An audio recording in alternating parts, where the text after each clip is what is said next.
Hi, grade 2. Welcome back to story time. Today we're going to finish our story called Sylvester and the Magic Pebble.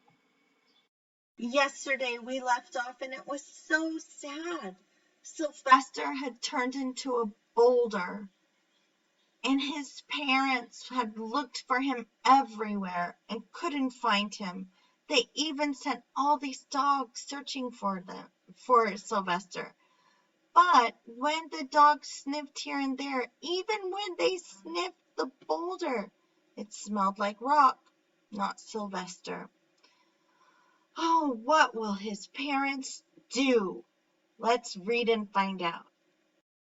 After a month of searching the same places over and over again, and inquiring of the same animals over and over again, Mr. and Mrs. Duncan no longer knew what to do.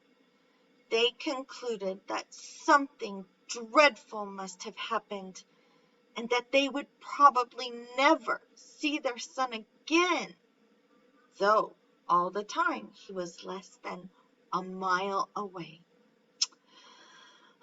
They tried their best to be happy, to go about their usual ways, but their usual ways included Sylvester, and they were always reminded of him. They were miserable. Life had no meaning for them anymore. Night followed day, and day followed night, over and over again. Sylvester on the hill woke up less and less often. When he was awake, he was only hopeless and unhappy.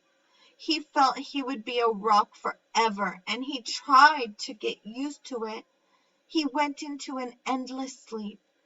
The days grew colder.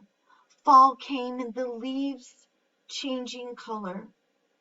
Then the leaves fell and the grass bent to the ground. Then it was winter. The winds blew this way and that. It snowed. Mostly the animals stayed indoors, living on the food they had stored up. One day a wolf sat on the rock that was Sylvester and howled because he was hungry.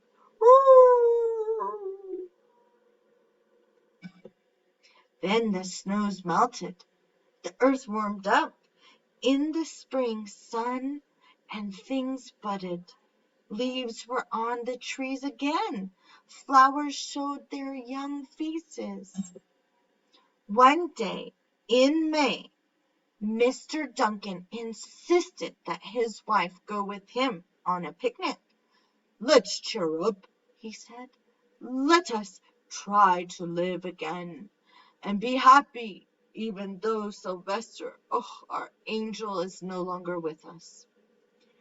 They went to Strawberry Hill. Mrs. Duncan sat down on the rock. The warmth of his mother sitting on him woke Sylvester up from deep winter sleep. Oh, how he wanted to shout, "Mother! Father! It's me, Sylvester! I'm right here!" But he couldn't talk. He had no voice. He was stone dumb. Mr. Duncan walked aimlessly about while Mrs. Duncan set out the picnic food on the rock. Alfalfa sandwiches, pickled oats, sassafras salad, Timothy compote. Suddenly, Mr. Duncan saw the red pebble. "Oh, what a fantastic pebble!" he exclaimed. Sylvester would have loved it for his collection. He put the pebble on the rock. They sat down to eat. Sylvester was now as wide awake as a donkey that was a rock could possibly be. Mrs. Duncan felt some mysterious excitement. "You know, Father," she said suddenly, "I have the strangest feeling that our dear Sylvester is still alive and not very far away.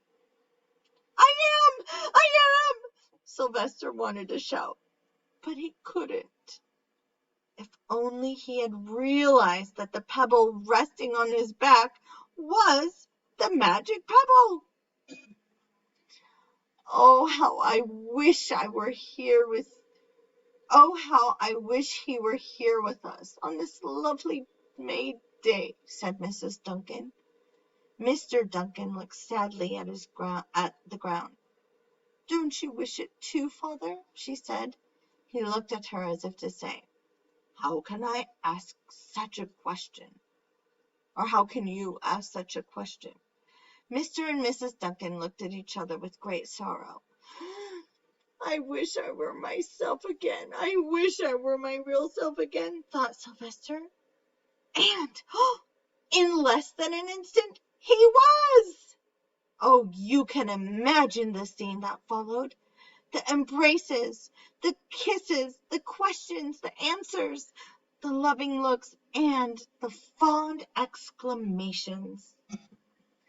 When they had eventually calmed down a bit and had gotten home, Mr. Duncan put the magic pebble in an iron safe. Someday they someday they might want to use it. But really, for now, what more could they wish for? They had all that they wanted. Grade 2, wasn't that such a lovely story? I'm so happy that their family is together again. Can you grasp the big lesson that we can learn from this story? What are the most important things in life? What are you most thankful for? This is a good opportunity for you to get out your writing journal and draw a picture about what's the most important in your life, and then write about what you're thankful for. Sometimes we wish we could be something else, but maybe the best thing is that we are who we are, and that we have the family and friends around us who love us.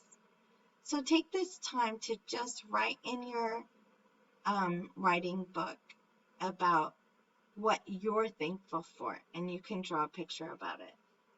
See you later at 12:15 in just a couple minutes.